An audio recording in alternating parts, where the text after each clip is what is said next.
কৃষ্ণ কৃষ্ণ শুধু শ্রী কৃষ্ণ। অপরাধ নেবেন না, আপনারা অনেকে তত্ত্বের কথা জানেন, আমি ছোট্ট ছোট্ট করে আপনাদের জানিয়ে দিই। গোবর জলের কথা আপনারা সবাই শুনেছেন, বাড়িতে ঘুম থেকে উঠে গোবর জল দিতে হয়, আপনারা জানেন। কিন্তু আর একটা তত্ত্ব কথা শুনে রাখুন, অনেকেই জিজ্ঞেস করে আমাকে, প্রশ্ন করে, আমি বাজারে গেলে আমি নিজেকে পরিচয় দিই না, কারণ পরিচয় দিলে গণ্ডগোল হয়। আমাকে অনেক কিছু আড়াল করে যেতে হয়, এখনও মাস্ক বেঁধে বাজার যেতে হয়, দেখলেই প্রবলেম, রাস্তায় চাপ হয় খুব জোর। তো কিছু কিছু জায়গায় দোকানদার ব্যবসায়ীরা আছে, আপনি এই প্রশ্নের উত্তরটা দেন না কেন? বলে কোনটা? ইউটিউবে ছাড়লে আমরা শুনতে পারবো।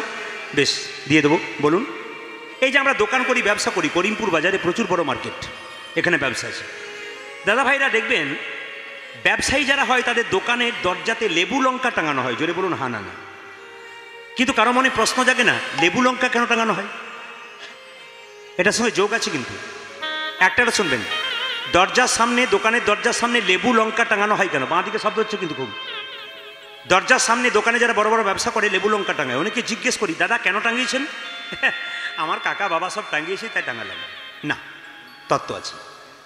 মা লক্ষ্মীর প্রিয় খাদ্য হচ্ছে মিঠাই, মিষ্টি।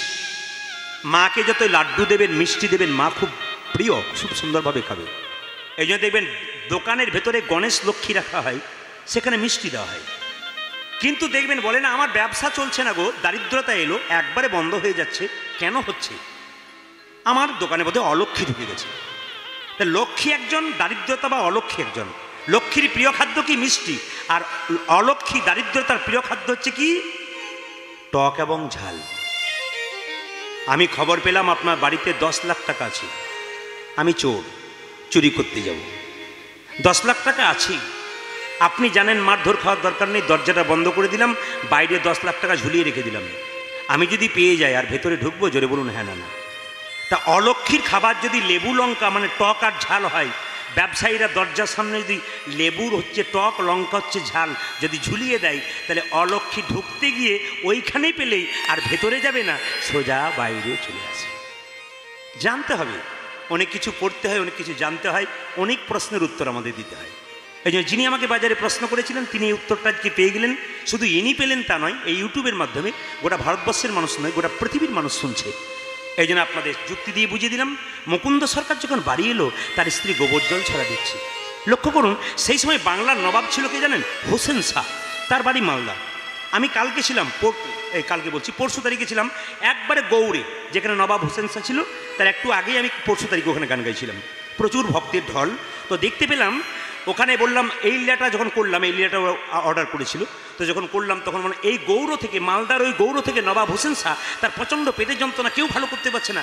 একজন বলল, নবাব তোমার পেটের যন্ত্রণা ভালো হয়ে যাবে, উপায় আছে। কি? বর্ধমান যেতে হবে। কোথায়? শ্রীখণ্ড গ্রামে। আচ্ছা কিভাবে যাব? তুমি কিন্তু নবাব সেজে গেলে হবে না, তোমাকে ফকির সেজে যেতে হবে। কারণ সে গরিবের চিকিৎসা করে, বড় লোকে করে না। যখনই শুনবে নবাব তোমার টাকা পয়সা আছে, উনি চিকিৎসা করবে না, গরিবের চিকিৎসা করবে। তাহলে উপায় কি এখন? তুমি যদি ফকির সেজে যেতে পারো, তোমার চিকিৎসা হয়ে যেতে পারে। নবাব হোসেন শাহ, হোসেন ফকির সেজে মালদা থেকে ছুটে এলো শ্রীখণ্ডে। এসে বলছে, এই যে বাবা, মানে ফকির সেজেছে, পটি দেওয়া কাপড় পরেছে, কেউ চিনতে পারছে না উনি নবাব বটেন। এই যে বাবা, বলছিলাম কি, মুকুন্দ সরকারের বাড়ি কোনটা? একজন বলল, ওই যে মন্দিরটা দেখতে পাচ্ছ চূড়াটা, ওর পাশে একটা ছোট্ট কুটির আছে, ওখানে মুকুন্দ সরকার আছে। একজন বলল, না গো, শুধু ওটা নয়, তুমি যত এগিয়ে যাবে না, কীর্তনের শব্দ পাবে, খোল করতাল বলছি। ও আচ্ছা, না না। আরেকজন বলল, আরেকটা জিনিস দেখতে পাবে, দেখবে প্রচুর লোক লাইন দিয়ে দাঁড়িয়ে আছে, ওইটা মুকুন্দ সরকারি বাড়ি। নবাব হোসেন শাহ দেখলো প্রচুর লোক দাঁড়িয়ে আছে লম্বা হয়ে, সঙ্গে সঙ্গে মুকুন্দ সরকারকে দেখতে পেল না। তাই সবাইকে বলছে, বাবা আমি বুড়ো মানুষ, মুসলমান মানুষ, এ পেটে বড় যন্ত্রণা, আমাকে একটু জায়গা করে দাও, একটু দাঁড়ালে ভালো হতো না। সবার দয়া হলো। হিন্দু মুসলমানের কোনো ব্যাপার নেই, চিকিৎসার ব্যাপারে এক কাজ করো, তুমি দাঁড়িয়ে যাও। কিন্তু সামনে জায়গা পেল না, একটু দূরে পেল। দেখতে পেল মুকুন্দ সরকার তখন গোপীনাথের মন্দিরে ভগবানকে ডাকছে। কি বলছে দেখুন, নবাব দেখছে আর মুকুন্দ গাইছে। বাবা, প্রত্যেকটি কীর্তনের প্রত্যেকটি জায়গায় একটা করে শিক্ষা নেওয়া দরকার। আমি আপনাদের সামনে শিক্ষা যদি খুলতে থাকি, তাহলে ঘন্টার পর ঘন্টা চলে যাবে, আপনার শিক্ষা পেয়ে যাবেন, আরও ইচ্ছা হবে আপনাদের। কিন্তু আজকে আমি সময় দিতে পারবো না, কারণ পরবর্তী দল আছে। কিন্তু কথা হচ্ছে কি, তারা এসে দাঁড়িয়ে থাকবে, দৃষ্টিকটু লাগবে। তা আগামীকাল আমি আপনাদের কথা দিলাম, 6:30 থেকে আপনারা আসবেন, 10টা 10:30 যতটুকু হোক আমি আপনাদের দেবার চেষ্টা করবো, আজও দেবো। মন দিয়ে শুনুন, যে জায়গায় ছিলাম মন দিয়ে শুনবেন। কোন জায়গায় ছিলাম? মুকুন্দ সরকার ছোট্ট একটা গোপীনাথের মন্দির তৈরি করেছে, আর গোপীনাথকে বলছে, হে গোপীনাথ, আমার তো টাকা পয়সা নাই যে তোমাকে সোনার মন্দির তৈরি করে দেবো, তবে এই জগতে যার টাকা পয়সা নাই তার মন মন্দিরে তাকে রাখবো। বাবা, আপনার টাকা পয়সা না থাক, মন মন্দিরে ভগবানকে রাখুন। আপনার বলবেন, মন মন্দিরে যদি ভগবানকে রাখি তাহলে ফুল দিয়ে পুজো করতে পারবো না কেন? তুমি মন কুসুম দিয়ে গোবিন্দের চরণ সেবা করবে, তাতেই হয়ে যাবে। মুকুন্দ সরকার গাইছার নবাব দেখছি। আপনারা হয়তো জানেন না, আমি আজ থেকে 7 বছর আগে অ্যাপোলো চেন্নাই চিকিৎসার জন্য গিয়েছিলাম। আমার পশ্চিমবাংলার বহু ডাক্তার আমাকে জবাব দিয়েছিল, আমি সেখানে গিয়েছিলাম। তো বিখ্যাত ডাক্তার জোসেফ ভিটাচিন, লন্ডন ভারত, তিনি আমাকে দেখছিলেন। তো আমি ঢুকেই তাজ্জব বেনে গেলাম। আমি ভাবলাম এইখানটায় ভালো জায়গায় এলাম। কোথায়? এত বড় ডাক্তার, ইংরাজি জানে, হিন্দি জানে, বাংলা কম বলতে পারে কিন্তু বাংলা বুঝতে পারে। দেখলাম তার টেবিলের ওপর একটা কৃষ্ণ বসে আছে আর তুলসী পাতার নাড়ু দেওয়া আছে। আমি বললাম, ডাক্তারবাবু, ইংরেজিতে বলেছিলাম, এসব কি? উনি বলেছেন, উনি তো আসল, উনি করাচ্ছেন, আমি করছি। এত বড় বড় ডাক্তার, ভগবানের প্রতি বিশ্বাস আছে, লজ্জা লাগা উচিত আমাদের। কিছু কিছু মানুষ আছে MA পাস করার পর হাত তুলতে লজ্জা করে। এই সমস্ত লোকগুলোকে ওদের চরিত্র দেখা দরকার। ওরা কি করছে? বিখ্যাত বিজ্ঞানী আইনস্টাইন, নাম করা বিজ্ঞানী, তিনি কোনোদিন আমিষ খেতেন না, নিরামিষ খেতেন। অথচ আমাদের পাড়ায় পাড়ায় শুনতে বেলা যাওয়া যায়, বাচ্চা ছেলেকে নিরামিষ খাওয়ালে পাড়ার লোকরা বলে, তোর ছেলের বুদ্ধিটা দেখবি গোবরের মতো মোটা হয়ে যাবে, নিরামিষ খাওয়াস না, আমিষ খাওয়া। আইনস্টাইনের নাম করবেন, কত বড় বিজ্ঞানী, শুধু নিরামিষ খেয়ে আছে। বিখ্যাত বিখ্যাত আইজাক নিউটন, তিনি ঈশ্বর বিশ্বাসী ছিলেন। এক খুব উচ্চমানের মানুষ যারা, তারা ভগবান বিশ্বাসী হয়, আর খুব সাধারণ মানুষ যারা, তারা ভগবান বিশ্বাসী হয়। আর কিছু দেখবেন এঁচড়ে পাকা লোক, অপরাধ নেবেন না, দেখবেন MA পাস করেছে, হুট করে একটু গাড়ি বাড়ি হয়ে গেছে, ও দেখবেন আর ভগবানের ধার ধারবে না। এই সমস্ত লোকের সঙ্গ কিন্তু আপনারা করবেন না, তাহলে কৃষ্ণ ভক্ত কিন্তু আপনার চটে যাবে। আমি তার একটা প্রমাণ দিয়ে দিই। কই মা যখন মালা গাঁথছিল রামের গলায় পরাবে বলে, সুন্দর করে রামকে পরাবে, কাল সকালে রাম রাজা হবে। পেছন থেকে একজন মেয়ে বলে উঠলো, এ তুই কি করছিস? মালা গাঁথছি। কার জন্যে? রামের জন্য। আস্তে কথা বলতে পারিস না? কই কি বলছে? আসতে বল। আমার আসতে হয় না, তোর বাবা আমাকে তোর কাছে পাঠিয়েছে, তোর বাবার বাড়ির দাসী আমি, তোর সব কিছু দেখাশোনার দায়িত্ব আমার আছে, তোর ভালো মন্দ সব আমি দেখবো। তুই কার জন্য মালা গাচ্ছিস? রামের জন্য। কেন? রাম রাজা হবে। তাতে তোর কি হয়েছে? আমি তার মা। তুই জন্ম দিয়েছিস, তাতে কি হয়েছে? রাম আমার ছেলে, সে আমাকে মা বলে ডাকে। মেয়েটা তখন কানে দিচ্ছে, কৌশল্যা হবে রাজমাতা আর তুই হবি ভিখারিনী। বাবা, এ সংসারে ও যেমন বিষ ঢালছে কইর কানে, আমাদের সংসারে অনেক মেয়ে আছে, অনেক মেয়ের কানে বিষ ঢালে। শিখে নিন আপনারা। যদি কেউ বিষ খায় তাহলে সে হসপিটালে গেলে বাঁচলেও বাঁচতে পারে, কিন্তু এই বিষ যদি একবার কানের মধ্যে যদি কেউ বিষ দেয়, ওর কোনো চিকিৎসা নাই, আপনার গোটা সংসারটা ধ্বংস হয়ে যায়। ওই জন্য আপনাদের কাছে নিবেদন রইল, কানটাকে আপনারা আবর্জনা ফেলার জায়গা করে দেবেন না। এই কানটাতে মধুর কথা শুনবেন, বিষ কথা শুনবেন না। যদি কেউ উল্টো পাল্টা শোনে আপনি শুনবেন না। আপনারা কীর্তন শুনছেন, পাশ থেকে কেউ যদি গল্প করে তাহলে আচ্ছা বলুন তো মায়েরা, যে মেয়েটি কানে বিষ ঢালছিল সেই মেয়েটির নাম কি? জোরে বলুন। এমনভাবে বলছেন যেন আপনাদের পাড়ার লোক বোধ হয়। না, পাড়াতে তো মন্থর আছে। এই দিয়ে দেখেন, এই মালা গাঁথবি, হ্যাঁ, কৌশল্যা হবে রাজমাতা, তুই হবি ভিখারিনী। কি করব? দশরথ যখন যুদ্ধ থেকে ফিরেছিল, সেবা করেছিলি, দুটো বর দেওয়ার কথা ছিল, তুই বলেছিলি পরে নেব, সময় মতো চেয়ে আজকে সুযোগ পেয়েছিস, নিয়ে নে। কি? এক বরে রামচন্দ্রের 14 বছরের বনবাস, আর এক বরে পুত্র ভরতের সিংহাসন। ভক্ত তো কই বললো, হ্যাঁ আমি 14 বছরের বনবাস চাইব। এদিকে তাকান বাবা, যারা প্রকৃত ভক্ত হয়, সে যদি একটা খারাপ কাজ করতে যায় না, তার বিবেক কিন্তু বারবার দংশন করে, আমি করবো কি করে। না, ভক্ত হন, আপনার বিবেক তৈরি হবে। অভক্ত হয়ে যান, আপনার বিবেক নষ্ট হয়ে যাবে। কইকে বললো তুই চেয়ে নে আজকে রাত্রিবেলায় সুযোগ, কাল সকালবেলায় ও কাল সকালবেলায় এই বরটা নিয়ে নিবি, 14 বছরের বনবাস।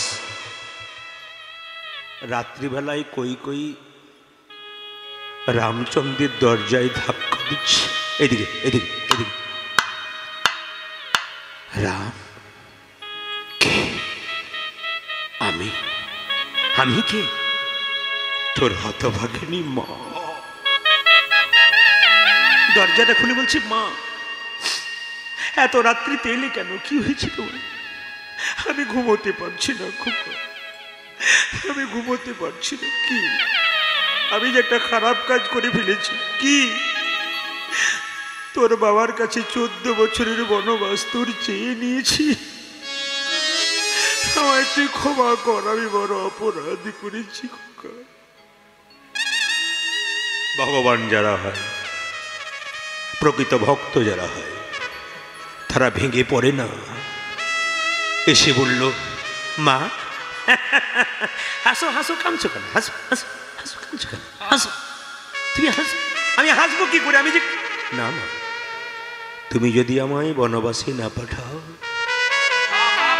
বনে কত সাধুগুরু বৈষ্ণব আমার চরণ পাবার জন্য বসে আছি, তারা যে আমার চরণ পাবে না। এটা তুমি করনি, এটা যে আমি করিয়ে দিয়েছি। এই জগতে আপনারা ভাবেন এটা হলো কেন, এটা যে তৈরি করা আছে, হ্যাঁ আগে থেকে তৈরি হয়ে আছে। আমার গাড়িটা যেখানে খারাপ হলো, যার কাছে আমি ব্যাটারিটা নিলাম, সেই ভদ্রমহিলা বললেন, মহালয়ার দিনে আমার নাতি 16 বছরের, কিচ্ছু হয়নি, হঠাৎ মারা গেল। আমি বললাম এটা তো আপনার তৈরি হয়েছিল, কিন্তু মায়াই পড়ে আমরা ভুলতে পারি না। আমরা মানুষ তো, রক্ত মাংসে আমাদের কষ্ট হয়, কিন্তু তৈরি হয়ে আছে একটা মানুষের জীবনে কি কি ঘটনা ঘটবে। আগের জন্মের কর্মের ফল আপনি ভোগ করবেন, এই জন্মের নয়। এগুলো সব পূর্বজন্মের ভোগ করছেন। বনবাসে তুমি পাঠাবে, তবে তো সাধুগুরু বৈষ্ণবকে উদ্ধার করব। তবে মা কথা দিলাম, যখন 14 বছর পর বনবাস থেকে ফিরে আসব, তোমরা 3 জন মা আমায় আনতে যাবে। প্রথম প্রণাম করব তোমার চরণে। কেন আমার চরণে কেন প্রণাম করবি মা? তুমি আমায় 14 বছরের বনবাসে পাঠিয়েছো বলে তো আমি সাধুগুরু বৈষ্ণবকে উদ্ধার করতে পারলাম। তোমার জন্য তোর উদ্ধার হলো মা। 14 বছরের বনবাসটা নয়, আমি ভক্তকে কৃপা করার জন্য ভগবান হয়েছি।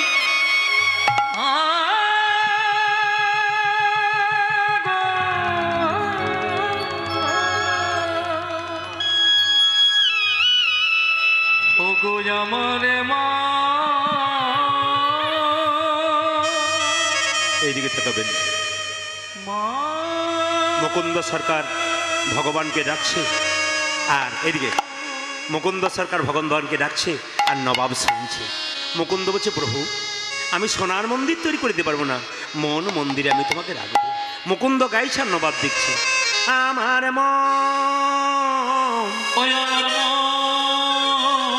আমার মন মন্দিরে তুমি মদন মহান,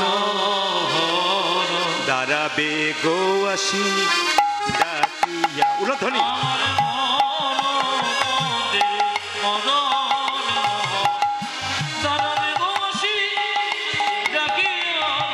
মান মন দিরে মদন মহান, দাঁড়াবে গো আসি ডাকিয়া।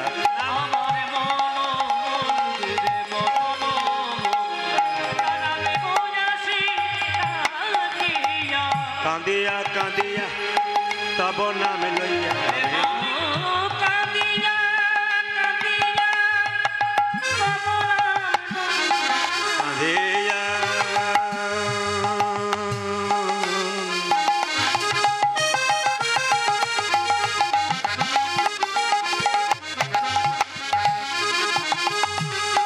কাঁদিয়া কাঁদিয়া তব নাম লইয়া,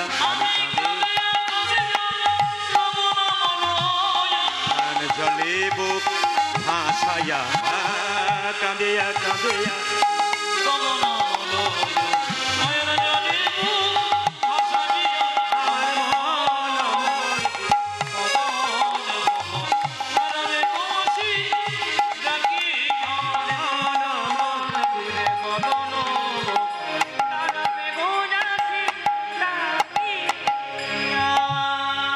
আপনাকে ডাকছি। এই যে ওই চশমা পরে আপনাকে চশমা পরে ওই যে এদিকে আসুন, এদিকে আসুন, এদিকে আসুন। আরে দাঁড়িয়ে দেখতে আশ্চর্য দেখছেন তো? দাঁড়িয়ে কি দেখছেন? এদিকে আসুন। না না ওখানে নয়, মুকুন্দ সরকার ডাকছে নবাবকে। আপনারা সব ভয় খেয়ে যাচ্ছিলেন, জিনিস চশমা পরেছেন তিনি তারপর পেছন দিকে টাকাচ্ছেন, আমাকে বলছেন অন্য কাউকে বলছে।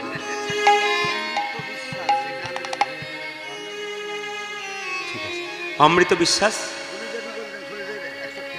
আচ্ছা অমৃত বিশ্বাস 200 টাকা দিয়েছেন, যিনি গান দিয়েছেন এদেরকেও দিয়েছেন। হরে কৃষ্ণ।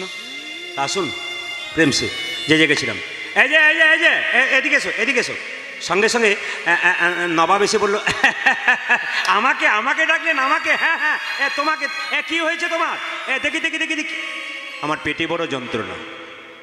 আচ্ছা কে এসছে বলুন তো মায়েরা? নবাব হোসেন শাহ। কি সেজে এসছে মায়েরা বলুন? ফকির সেজে, চিনতে পারেন। এই যে তোমার পেটে যন্ত্রণা ভালো হয়ে যাবে, চিন্তা নেই, এক কাজ করো জামাটা খোলো তো।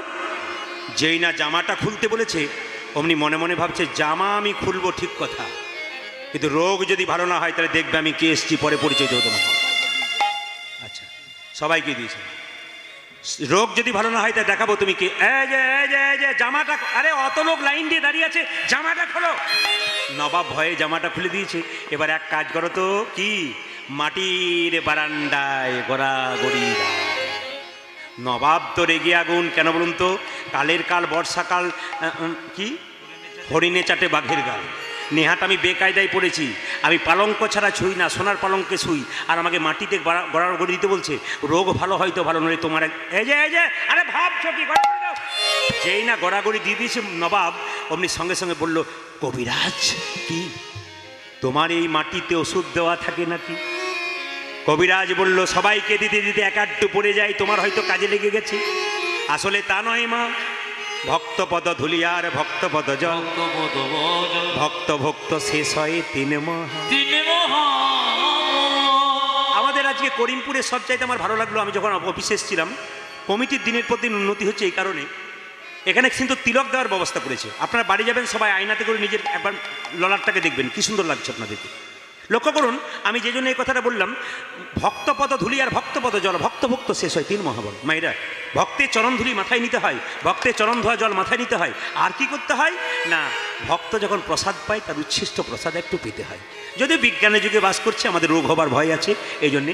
আচ্ছা বলুন তো, রাস্তায় হাজার হাজার পাগল ঘুরে বেড়ায়, উল্টো পাল্টা খাবার খায়, কারো পেট খারাপ হয়? জোরে বলুন হ্যাঁ না না। মনটা তো রোগের দিকে নাই, মনটা তো তার অন্য পেটটাকে পূরণ করার জন্য, খিদে পূরণ করার জন্য। মনই কিন্তু রোগ বাড়ায়। তাহলে কি আপনি নোংরা খাবার খাবেন? তা নয়। পাগলের নোংরা খাবার কথা বললাম কেন? পাগল তো জানেই না এই খাবারটা খেলে কি হবে, কিন্তু ওর রোগ হয় না, ও দিব্যি ঘুরে বেড়ায়। আচ্ছা বলুন তো, করোনার সময় এত লোকের করোনা হলো, কটা পাগলের হয়েছে একটু হিসাব দেখাবেন তো আপনারা? ওর তো মনটার মধ্যে রোগটাই নাই, ওই চিন্তা ভাবনাটাই নাই, ভয়টাই তো নাই। সবাই লক্ষ্য করুন মায়েরা, মুকুন্দ সরকার কি করছে দেখুন। মুকুন্দ সরকার বলল আচ্ছা আচ্ছা গড়াগড়ি দিলে? বলে হ্যাঁ গড়াগড়ি দিলাম, আমার অর্ধেকটা পেটের রোগ ভালো হয়ে গেল। আসলে আমি এই জন্য বললাম, এই কয়েকদিন আগে আমি হুগলিতে গান করছিলাম, তো কলকাতা থেকে ওদের বাড়িতে গান, তো কলকাতা থেকে কোনো একজন ভদ্রমহিলা খবর পেয়েছেন যে এখানে কীর্তন হচ্ছে। তো ওরা তিনজন একটা গাড়িতে করে এসছে, তিনটে গোপালকে কোলে নিয়ে। আমি বাসায় আছি, দেখা করতে এলো, প্রণাম করলো, গোপাল নামালো। জিজ্ঞেস করলাম দিদি গোপালগুলো? বলে আপনাকে সব জায়গায় পাওয়া যায় না, আমার আত্মীয় বাড়ি পেলাম, আমরা তিনজন এলাম। কীর্তন শুনতে এলো, বসলো নিচে, বাচ্চাগুলোকে নিয়ে বসে আছে, তিনটে গোপালকে এখানে বসিয়ে দিয়েছে। শুনবেন আপনারা, তো গোপালকে নিয়ে বসে আছে, হঠাৎ দেখছি কীর্তন যখন শেষ হয়ে গেল, সবাই উঠছে, ওরা তিনটে মেয়ে নতুন কাপড় পরে খুব গড়াগড়ি দিচ্ছে মাটিতে। আমি চমকে গেলাম।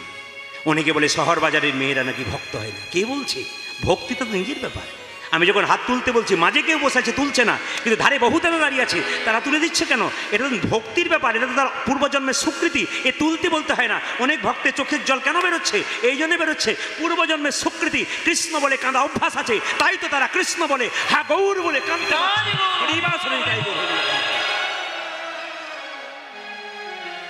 তো তিন আস্তে আস্তে তিনটি মেয়ের মধ্যে একজনকে জিজ্ঞেস করলাম, দিদি আপনি এত সুন্দর শাড়ি পরেছেন, ময়লা হয়ে যাচ্ছে, ধুলোয় গড়াগড়ি দিচ্ছেন।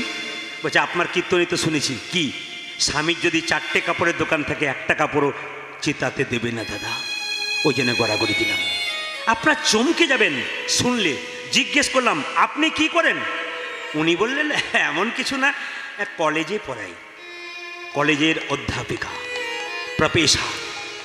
বাচ্চাটাকে নিয়ে, গোপালকে কোলে নিয়ে, আমাদের লজ্জা হওয়া উচিত কিছু কিছু মানুষের, এদেরকে থেকে শিক্ষা নেওয়া উচিত। একটা বিখ্যাত কলেজে কলকাতার প্রফেসর, অধ্যাপিকা মেয়ে, সেই মেয়েটা এসছে কীর্তন শুনতে, গোপালকে কোলে নিয়ে। লজ্জা করা উচিত সাধারণ মানুষের। এরা কি করছে, আমরা কি করলাম? আমরা শুধু তর্ক করে গেলাম, ধর্মের জায়গায় রইলাম না। মেয়েটি বলল আমি প্রফেসরই করি। আর একজনকে জিজ্ঞেস করলাম আপনি কি করেন? আমার স্বামী দাঁতের ডাক্তার তো, আমিও করি। মানে ও ডাক্তার। এটা খুব কম বয়সে মেয়েও শুনেছিল, গোপাল কোলে নিয়ে, ওর বিয়ে হয়নি। ওকে জিজ্ঞেস করলাম তুমি কি করো? আমি বিউটি পার্লারে কাজ করি। আমি বললাম আরে আমিও তো করি। উনি বলেন আপনি কখন করেন? তাহলে কীর্তনে ফাঁকে ফাঁকে নাকি? আমরা না না আমি কীর্তন করতে করতে করি। ও বলছে বুঝলাম না।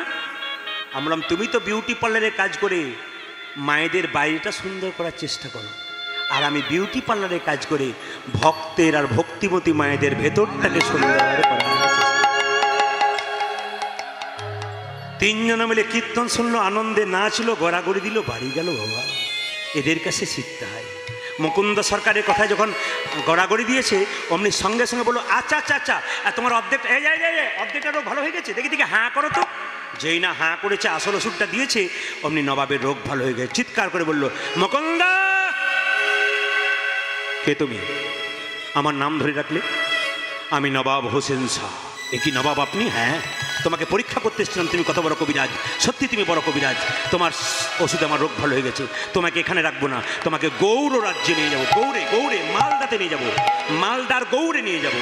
ও রাত্রিবেলায় মুকুন্দ সরকার মহাপ্রভুর মন্দিরে কেঁদে কেঁদে বলছে প্রভু তুমি জীবের দ্বারে হরি নাম দিতে বললে, আর তুমি চিকিৎসা করতে বললে গরিবকে, আমি মুসলমানের বাড়ি কেমন করে যাব? রাত্রিবেলায় প্রভু বললে মুকুন্দ তুমি যাও, ঈশ্বর যা করে তা মঙ্গলের জন্যই করে। জোরে বলুন ঈশ্বর যা করে তা, আর একটু জোরে বলবেন ঈশ্বর যা করে তা। দুর্গা পুজোতে এত আয়োজন হলো, 4 দিন বৃষ্টি হলো, তাহলে মঙ্গলের জন্যই হলো নাকি?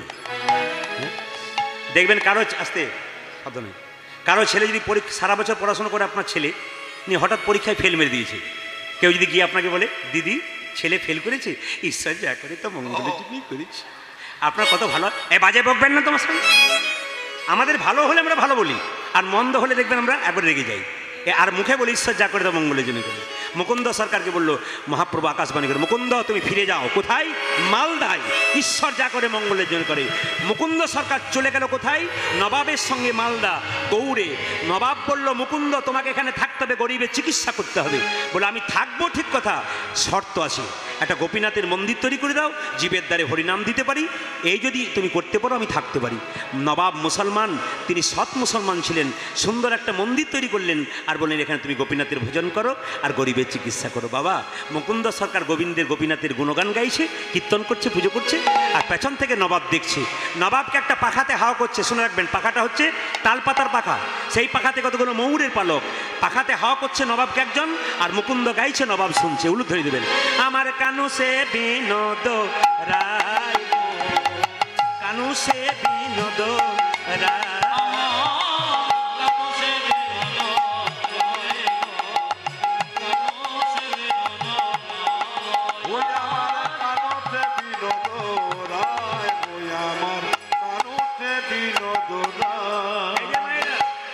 একবার সবাই মিলে ভক্তি করে, এটা হচ্ছে একটা পদাবলী, হ্যাঁ যদুনাথ দাসের পদাবলী। মুকুন্দ সরকার গাইছে কোথায়? নবাবের বাড়িতে, গোপীনাথের মন্দিরে। আমার কানো সে বিনোদ রায় গো, আমার কানো সে বিনোদ রায়,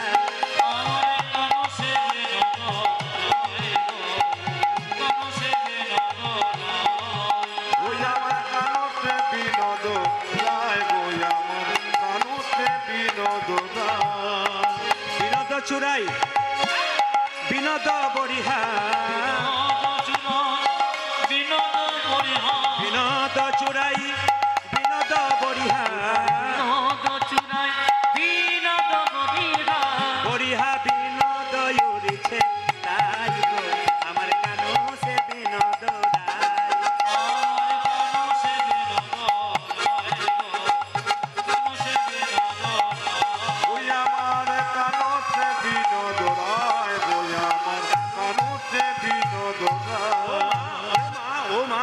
বিনোদ ললাটে বিনোদ তিলক বিনোদ বিনোদ সাজি তোমার বিনোদ ললাটে বিনোদ তিলক বিনোদ সাজি বিনোদ ললাটে বিনোদ তিলক বিনোদ বিনোদ সাজি তোমার বিনোদ ললাটে বিনোদ তিলক বিনোদ সাজি বিনোদ আধারি বিনোদ মুরলী